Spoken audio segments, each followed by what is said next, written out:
Okay, well, I'm creating the composition. I'll be working from over here, and I start out with my bigger rocks first, and I've got this down about 3/4 of an inch deep. There's some places that are a little deeper, and some of these rocks are going to work real nice. Some of them won't even fit. So that's what this is about. So I can constantly, when I put rocks down, go back and make sure that they're underneath the level line. So I'm going to start with these light-colored rocks. I call them zebra rocks. I just really love these things. They come from the Michigan side of Lake Superior, and these ones that have a lot of character like this, I try to give them, some primary viewing areas.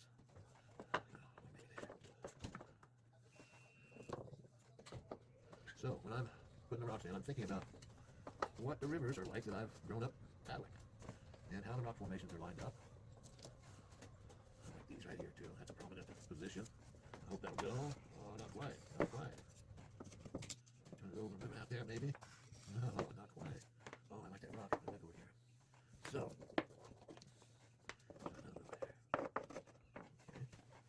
Now, when I was using the grinders and the routers, I kept in mind places that I was going to make to lay my rock in, and also places where I'm trying to put my weeds. So you got to think about those things ahead of time.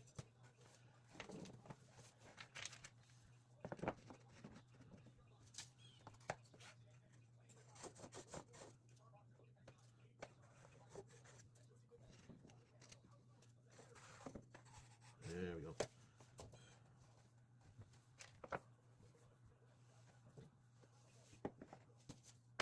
No, I didn't think so.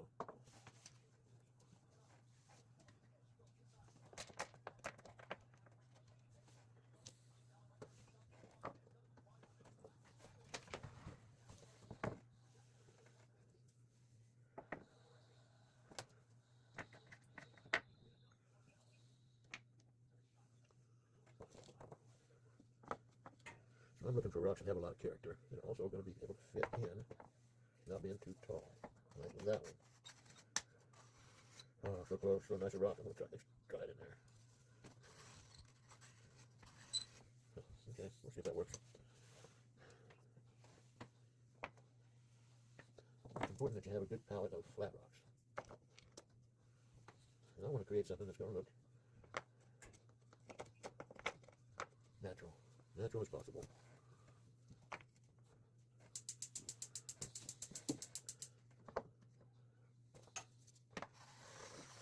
So I'm going to have places where there's boulders, places where there's deep current along the side, right? So I'll leave some deep current here, and I'll leave a little over here. When you're thinking about how a river works, you've got this much water coming in, you've got that much water going out. Right here, you got a much wider area, so you got two choices.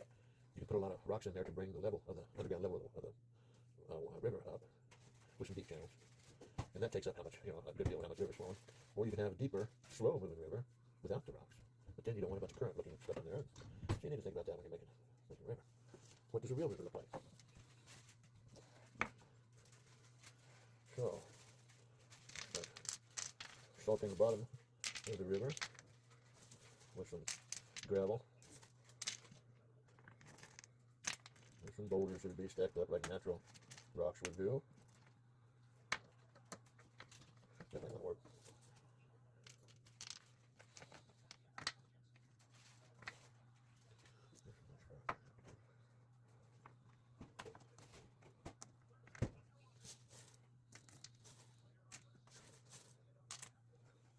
Okay, starting to create some composition. I want to also think about balance, visual balance, balance in the colors of my stones, some balance in the size of the stones.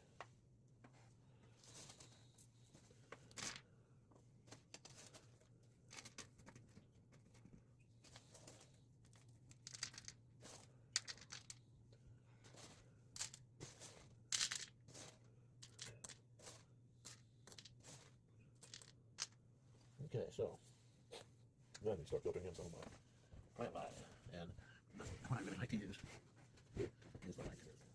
So I'll be placing lichen to begin with here.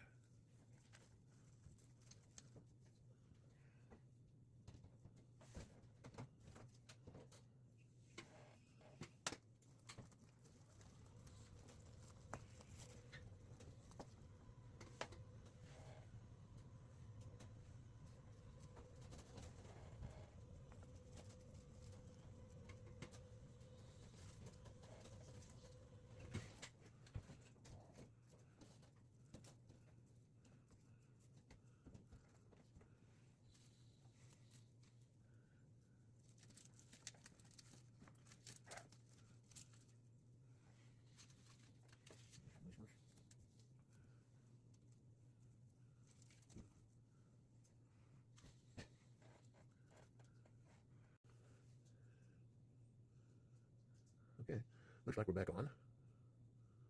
So I'm going to keep salting this in with some different parts of my composition. And as I'm working, I do some work and I step back and look. Let's see, what does it need? What does it need? So I'm going to start entering some of these yellow weed pod things.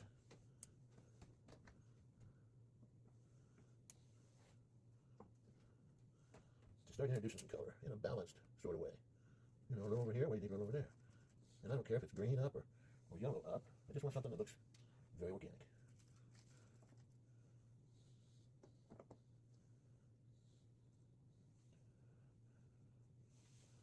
And I like these just little weed pods. They're just little pods of leaves. They work pretty good.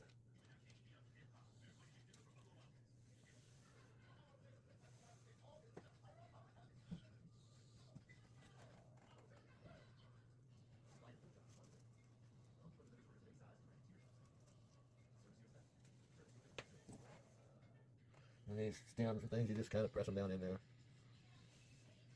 Sometimes I'll use something like tweezers, maybe.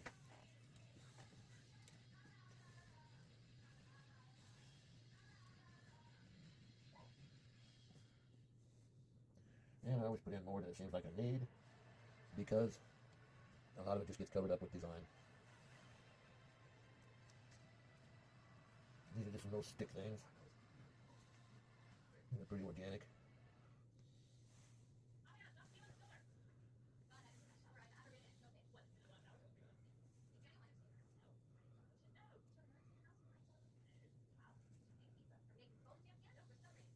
I do like little wildflowers.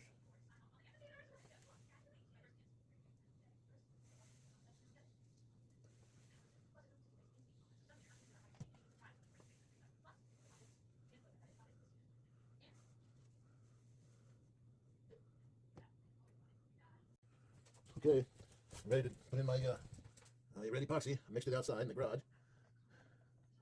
And I want this to be dark. Got about 6 ounces here. Okay. So, start to make this pour. And I want it to be dark.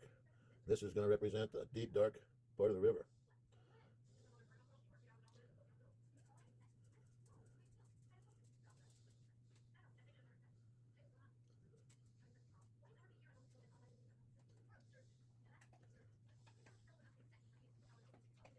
And I'm going right at an 1/8 of an inch thick. Maybe a little more.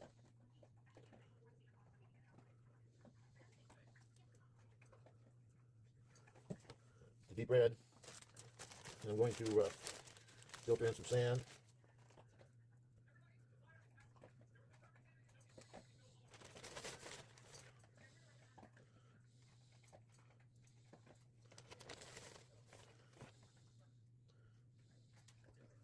Okay, that sand will filter down to the bottom. And that's just about what I want to do right there. Nice and dark. As I add more, it'll darken it up even more. And then when we come up, we'll start lightening it up until it just makes it look artificially deep. And it's going to be pretty.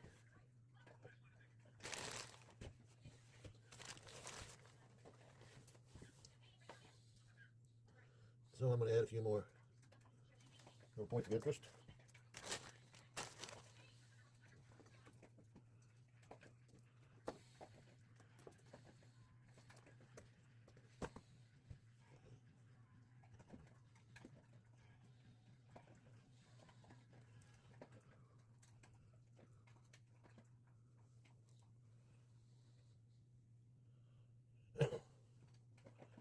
Okay, I think it looks really good.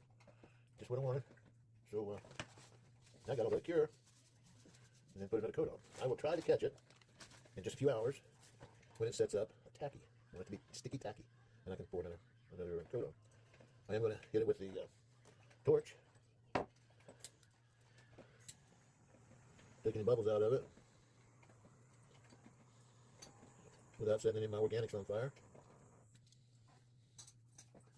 Put it right up. It's going to be a real pretty river Styx. Some bright colored mica and start to create some current down deep in the river. And that's going to help to create that illusion of depth. All right, very cool. I'm digging it. I'm not going to add any more rocks. I'm not going to add any more weeds right now. It's got plenty. When I'm adding more resin than I have been because it's just getting wider and wider. So if I keep adding the same amount of resin, it's going to get thinner and thinner. That's okay, I don't mind that. But this time, I'm going to be pouring all the way out to the edges over these rocks and over all these things here.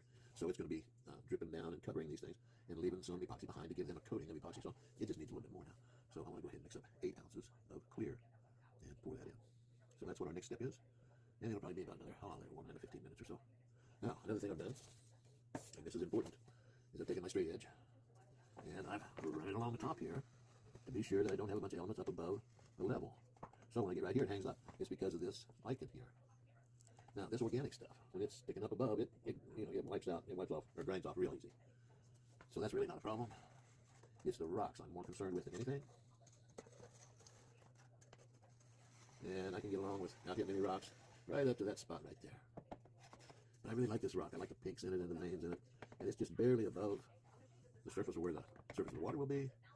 I think the actual surface of the epoxy is going to be just a little bit higher, so I'm going to leave that in there. I could take it out right now. Probably the smart thing to do. But I'm going to leave it in there and try to pour above it. If I can't pour above it, I know I can grind that just a little bit if I have to. These rocks are the ones you got to be careful of because it's hard to get in there and check to see if they're above or below the rock line or the river line.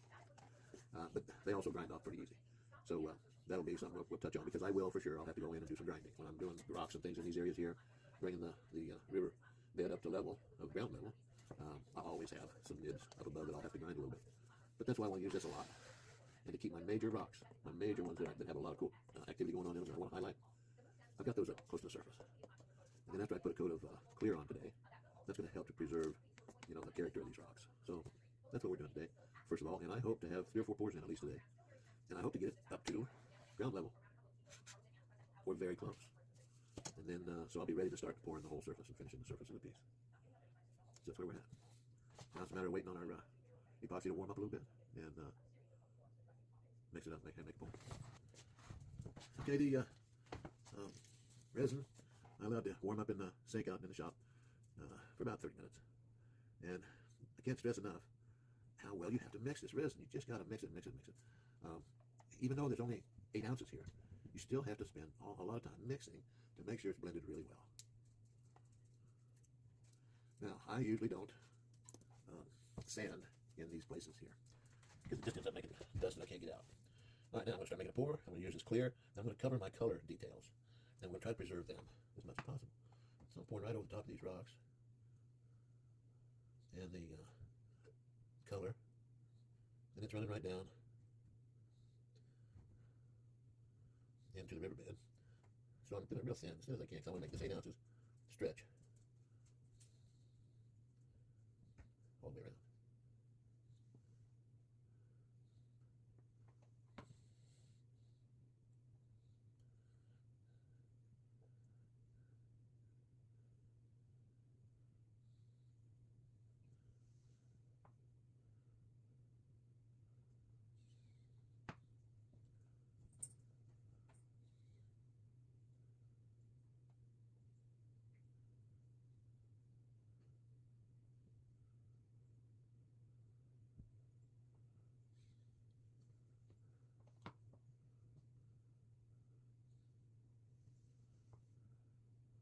I'll be sure and get some down on the copper that I laid in.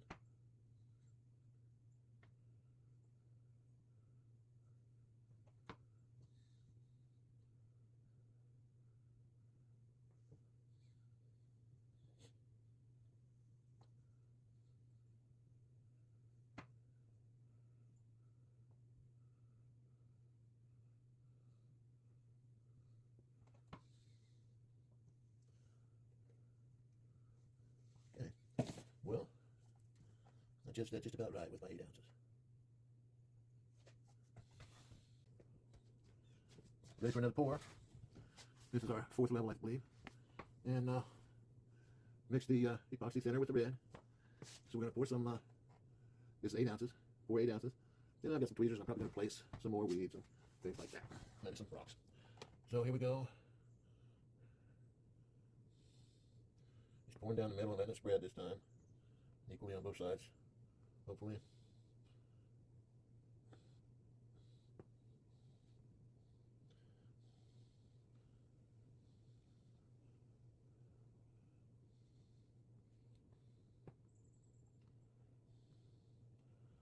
Have to fill up the bottom pool here.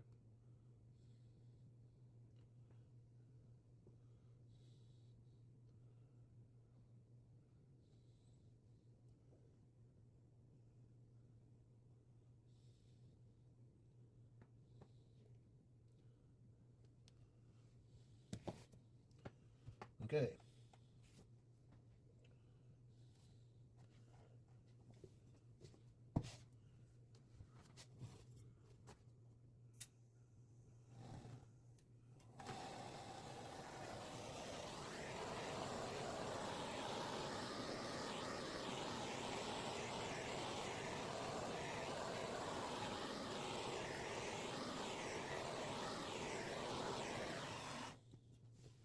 Okay, we've got some nice visibility down into the design work, the depth.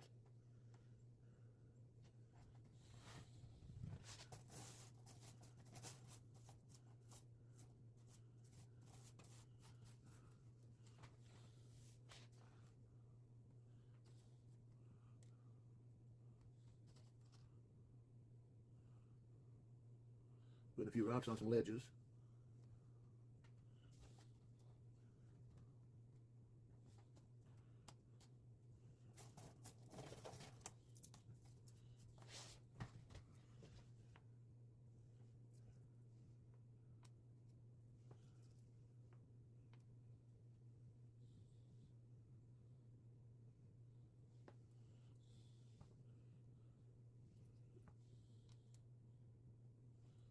And I'm trying to keep the level of these rocks.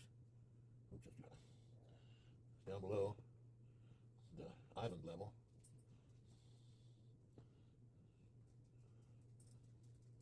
So I won't have to do a bunch of grinding.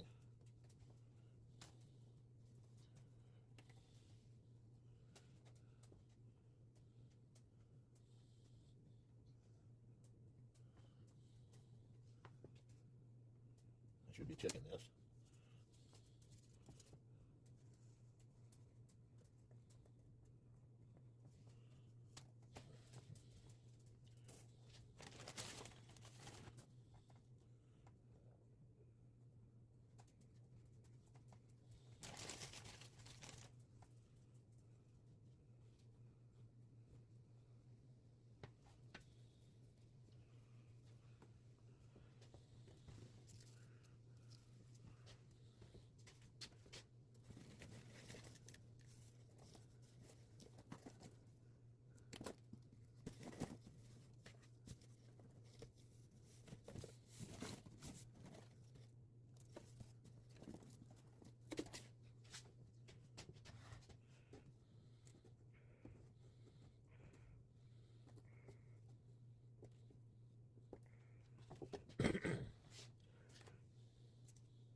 So, play some things with tweezers now.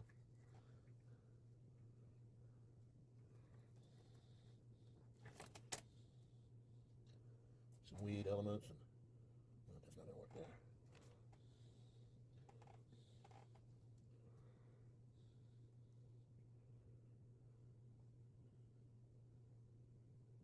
Okay, this is good. Before I pour the next one, I'll add some gravel, some weeds.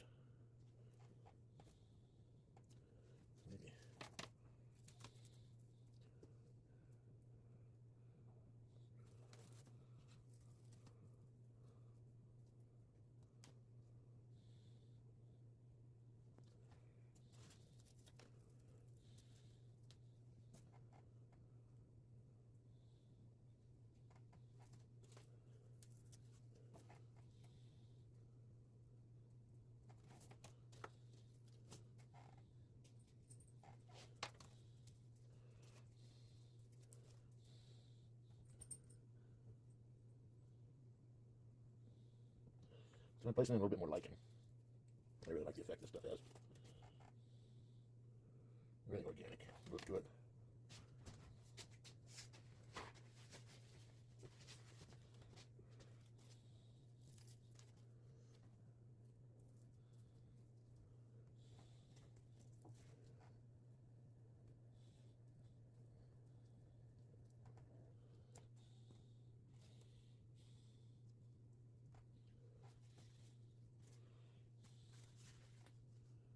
I think we're good.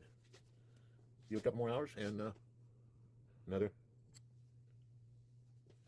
Well, I'll let that last pour set up a little bit, and I'm going in now, and I'm working on the edge of the river. You gotta be careful here, because I don't want to scatter a bunch of stuff out into my river, but I need to work out the edges along in here. I've put down some more lichen. I've filled some gravel in along here already, and I want to try to keep my level down below the surface of the table, so I don't have too much grinding to do out here. I have some. So I've got a bag of very fine, well, not real fine, but of sand, small gravel, and I put it up to the edge and then slide it up and let it just kind of fall over the edge. Tap it down in there.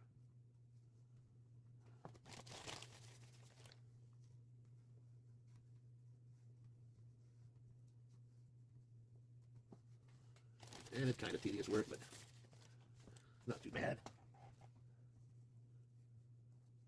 And it is what you do with it. You know, you can keep putting in more weeds along the edge.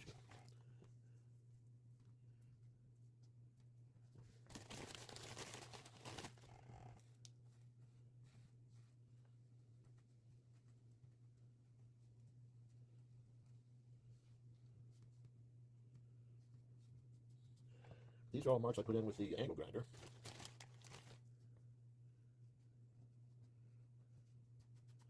And when I put it in, I try to dig deep enough that it's going to give me this little trough for this final go around with the gravel and sand.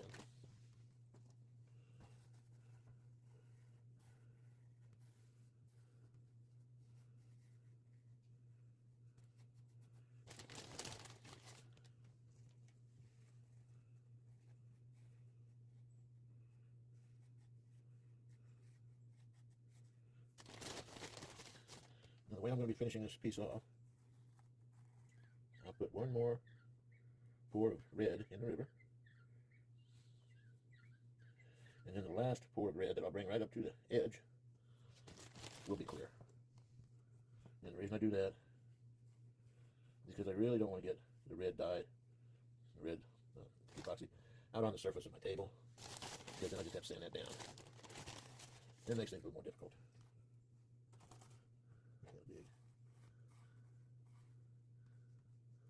Now, I said before that there's going to be some of these nibs, I call them, they're going to be sticking their heads up. So I'll have a little bit of grinding to do along the top here, but not too much.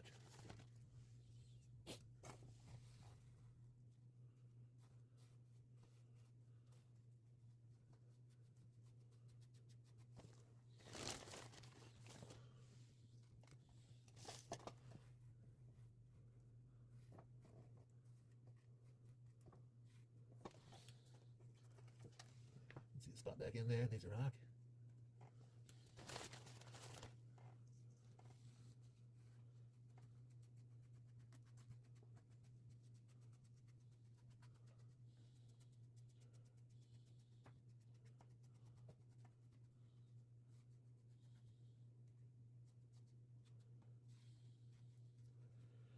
So, just cleaning up the edge here a little bit. I'm going to brush all the sand away from the edges out here. So, because if I do have an overflow, if there's one part that's lower than another, whatever, I don't want it to flow out and catch a bunch of sand. When it flows out on the surface, I want the surface to be clean. So all of this gets brushed back and off. And I'll be bringing out my paintbrush to brush it clear. So this is really, it's ready. I'm probably going to get maybe a few more pieces and touch up just a little bit, but this is ready for final pours. And all the design work is done in it. Has a nice and deep looking river, a lot of layers.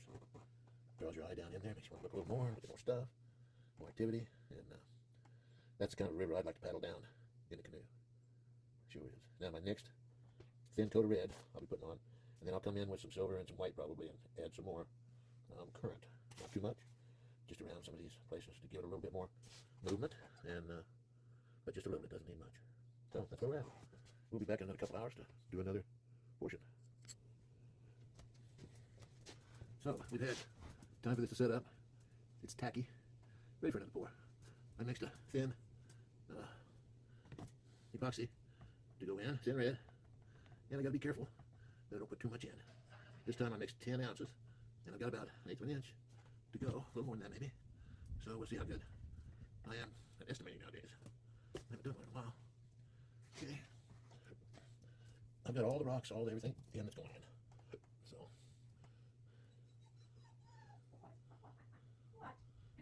He's worried about the storm. Yes.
Okay, that was a pretty good pour.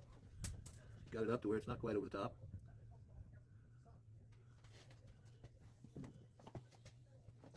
I want to get it close, but my last pour is going to be clear.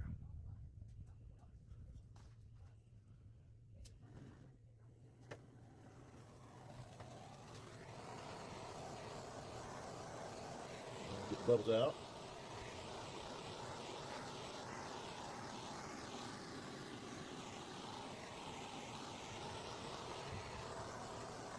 Don't want to burn up my organics.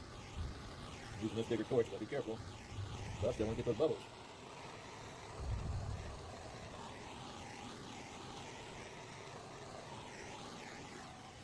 It's kind of pretty, I think.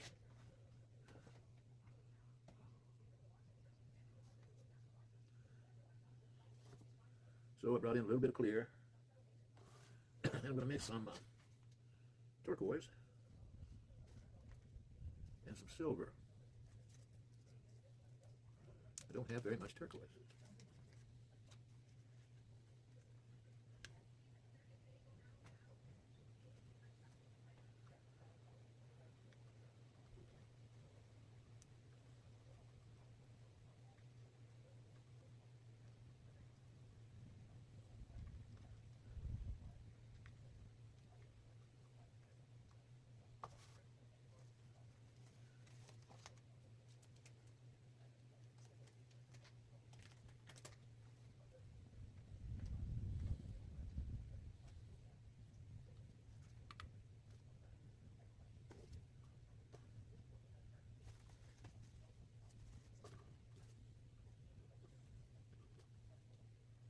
Get a little bit of this clear over here. Didn't get quite so much in that turquoise as it should have had, probably. Okay.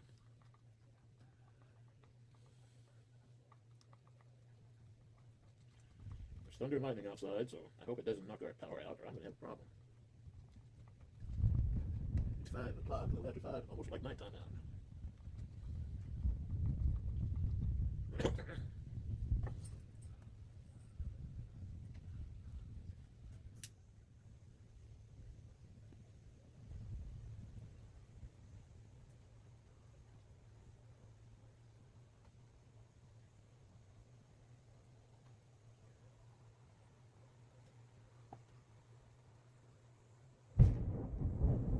Good one. Still rumbling, shaking the house.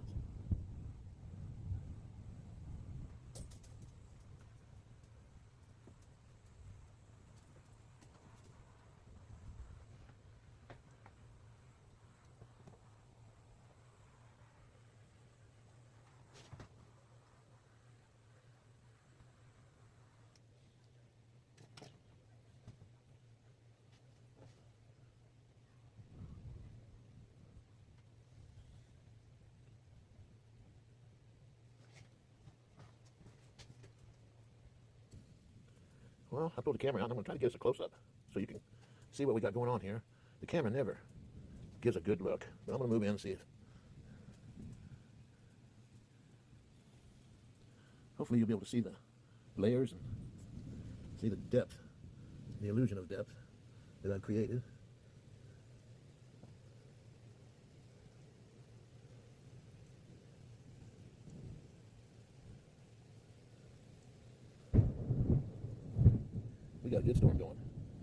Sounds like a gully washer.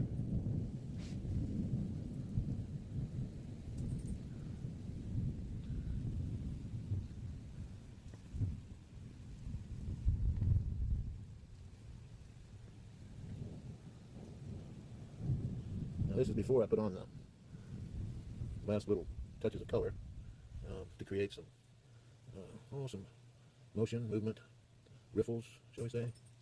And that'll go on 10-15 minutes. Well, I forgot to turn the camera on, but I'm laying in some color, some silver and some turquoise to create some riffle in the water, some current. Don't want to overdo it. That's something I always worry about, that I've done too much.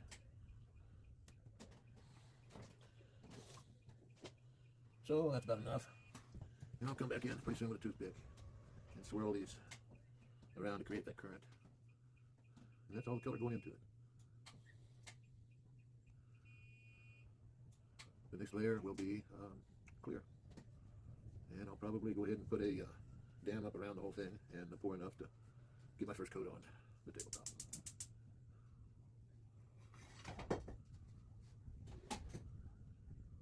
The thing about using a lot of colors, you end up second guessing yourself. Did you use too much? Did you cover up some important things in the piece?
So I think that's about all we're doing to this. Got to know when to stop. So let's see how it turns out. I'll probably put a top coat on tonight later, all the way across, or clear, and then we'll be close.